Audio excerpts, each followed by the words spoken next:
বড় আজব লাগে ভাবলে কথা। আমার আজকের এই কবিতার নাম।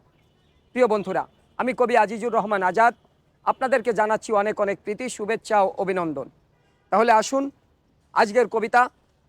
বড় আজব লাগে ভাবলে কথা, কষ্টের নাই শেষ, স্বাধীন করে পেলাম বুঝি এমন একটা দেশ। স্বাধীন দেশের স্বাধীন মানুষ স্বাধীন বলবে কথা, ভাবতে বড় অবাক লাগে জন্ম নিলাম কোথা। ঘুষ ছাড়া হয় না কিছু, সব জায়গা চায় টাকা, কষ্টের কথা বলবো কাকে, এই কি স্বাধীনতা?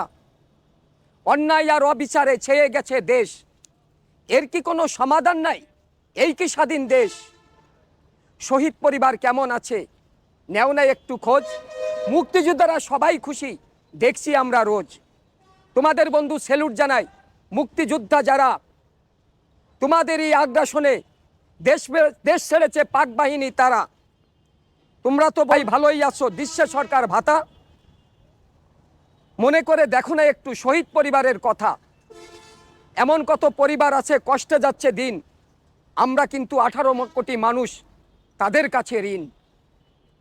ঘুমিয়ে আছে তারা এই মাটিতে দিয়ে স্বাধীনতা, আসো আমরা শপথ করি ভুলব না কোনো দিন তাদের কথা।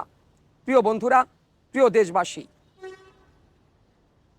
কি আর বলবো, মুক্তিযোদ্ধারা অনেক খুশি, সরকার ভাতা দিয়েছে আলহামদুলিল্লাহ। আমরা চাই দেন, আরও অনেক দেন, কিন্তু একটু খবর নিয়েন যারা শহীদ পরিবার, যাদের আগ্রাসনে পাক বাহিনীরা এ দেশ ছাড়তে বাধ্য হয়েছিল, তাদের বুকের তাজা রক্তে আমরা পেয়েছি একটি স্বাধীন সার্বভৌমত্ব রাষ্ট্র, পেয়েছি একটি লাল সবুজের পতাকা।